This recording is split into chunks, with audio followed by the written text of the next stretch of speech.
Bonjour, bonjour, j'espère que vous allez bien. Aujourd'hui on se retrouve pour une nouvelle vidéo et j'avais envie de faire un petit top 5.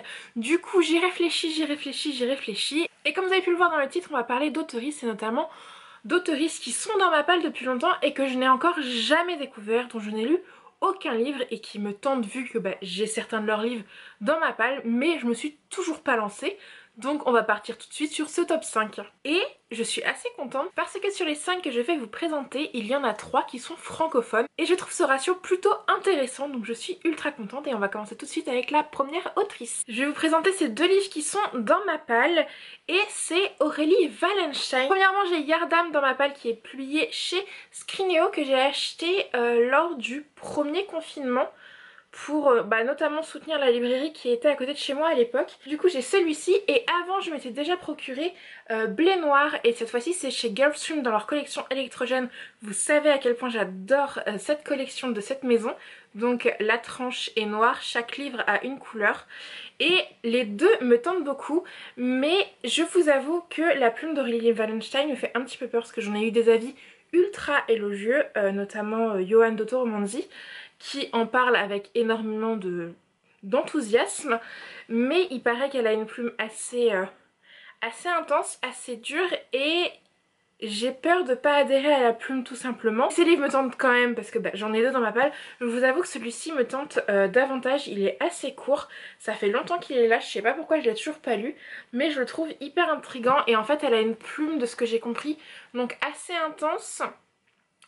Faut pas nécessairement être sensible, faut pas nécessairement avoir mangé juste avant de lire ces livres, mais ce que j'aime en tout cas de ce qu'on m'a dit dans ces livres, c'est que ça dénonce assez notamment sur l'aspect écologique et les humains qui font un peu de la merde avec la planète, on va pas se le cacher. Du coup je pense que ces livres sont ultra intéressants et enrichissants, bien que potentiellement violent, mais j'ai super hâte de découvrir les livres de cette autrice, mais je me suis toujours pas lancée. Deuxième autrice dans ma palle que je souhaite découvrir, c'est Marie Alino, et cette fois-ci j'ai Wicca, illustré par Digli au niveau de la couverture, et c'est chez Poulpe Fiction. Je trouve ce livre vraiment trop mignon, les couleurs, le dessin et tout, j'aime beaucoup. C'est une autrice que je n'ai jamais découverte, je sais qu'elle est aussi en 4 mains avec Nin Gorman sur Le jour où les étoiles se sont éteintes. J'ai plus le titre exact et il y a le tome 2 qui est en train de sortir actuellement. Mais je vous avoue que j'en ai lu plusieurs de Nin Gorman. J'ai notamment lu Le Pacte d'Emma et sa duo avec Mathieu Guibert, Ash is Falling for the Sky. Mais je sais pas, celle-ci me tente pas nécessairement comme duologie. Je sais pas si... Enfin c'est des tomes compagnons mais bref. Mais en tout cas celui-ci me tente énormément. Et en fait j'ai loupé le coche en octobre dernier parce que livre Wicca donc c'est forcément sur les sorcières. Et je voulais vraiment le lire à la période d'Halloween mais j'ai loupé le coche l'année dernière. Du coup j'espère que pour octobre 2022 il sera lu. On passe sur une plume internationale et je n'ai jamais lu de V.I. Schwab. Je sais, c'est presque choquant, je ne sais pas, mais elle est devenue une autrice totalement iconique dans le domaine, notamment connue avec Shade of Magic, donc c'est publié chez Lumen, tous ses livres sont chez Lumen, mais depuis elle a eu un énorme succès avec La vie invisible d'Adi Larue. Entre temps il y a eu Cassidy Blake qui avait un petit peu moins marché, et dernièrement il y a Galante qui est sorti, dont la couverture est absolument magnifique, et celui-ci je l'avais acheté à Livre Paris sous les conseils d'Alix des mots d'Alix et de Aloïse des tribulations culturelles de Lou, et je ne l'ai toujours pas lu parce que, un peu comme Aurélie Wallenstein, j'ai un peu peur de lire ce livre. Pourtant j'en ai entendu que des avis élogieux, mais j'ai peur que ce soit trop fantasy pour moi, et comme vous le savez je suis plus fantastique science-fiction mais un peu moins fantasy, même si j'en lis de plus en plus. Et juste en fait ce livre me fait peur alors qu'il a quand même beaucoup de choses pour me plaire je pense, au vu des avis notamment. Et je vous avoue que je suis pas super fan des couves. Voilà, j'adore le dos, j'adore la quatrième, même si Lumen ont tendance à faire des quatrièmes beaucoup trop longues, enfin des résumés dans les quatrièmes, mais les couvertures je suis pas fan. Donc je vous avoue que pour l'instant il dort dans ma palle depuis des années.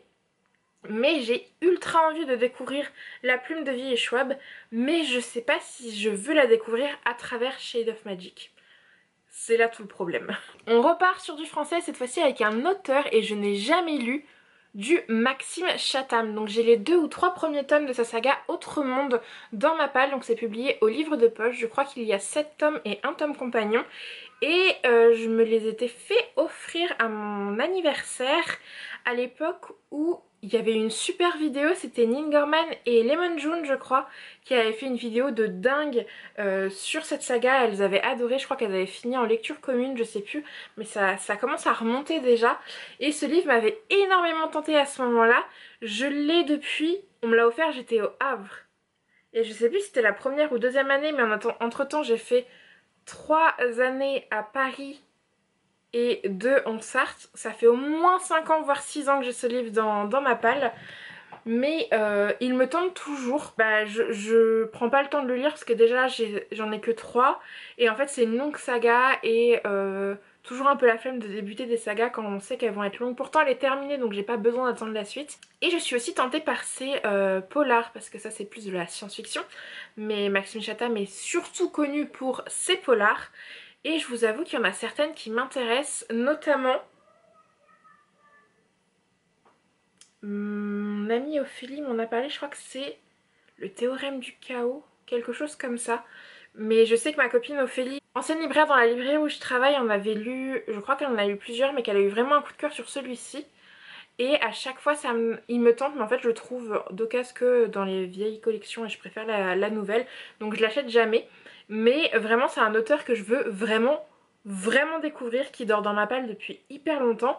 Et il serait peut-être temps que je me bouge. Dernière autrice et on retourne à l'international et on change totalement de registre puisqu'on part sur de la romance avec Brittany Setcheri. Et là je vous présente le tome 1 de la saga des éléments, enfin The Elements. Et le tome 1 c'est The Air It Breathes. Je ne sais pas dire le nom de cette saga. C'est une autrice dont j'entends énormément parler. Je crois que c'est l'autrice préférée de Gaëtan d'Invitation to Dream. Et j'ai très envie de les lire. Cette saga a eu beaucoup de succès à une époque, donc il y a 4 tomes pour les 4 éléments. Celui-ci c'est le premier et je sais que c'est une plume assez dure, enfin c'est pas de la romance toute douce, c'est quand même de la romance où psychologiquement les personnages vivent de fortes émotions et c'est ça qui m'intéresse aussi dans la romance. Mais j'ai toujours pas pris le temps de découvrir du Brittany Setcheri. Cette saga me tente énormément même si elle commence à dater, elle en a sorti plein depuis, mais c'est vraiment avec cette saga que je veux découvrir sa plume et j'ai hâte. C'est juste qu'en ce moment en termes de romance je suis sur Off Campus et comme j'en lis peu, je préfère lire saga après saga et pas entamer plein de sagas et ne pas en finir. Donc quand j'aurai fini Off Campus, je pense que ce livre-ci y passera. Et voilà, j'ai terminé pour cette vidéo. Comme vous pouvez le voir, c'est des autrices assez connues. Je pense que la plupart d'entre vous les ont déjà découverts. Et d'ailleurs, si vous avez aimé certains de leurs livres, n'hésitez pas à me les recommander en commentaire pour que je puisse potentiellement les sortir de ma palle parce que clairement, quasiment pour tous, ils sont dans ma palle depuis extrêmement longtemps. Ils attendent et ils ne sont toujours pas lus alors que je veux vraiment découvrir les plumes de ces autrices. Si vous voulez me suivre sur les autres réseaux sociaux, tous les liens se trouvent en barre d'infos. Et sur ce, je vous dis à une prochaine pour une nouvelle vidéo et je vous fais plein de bisous.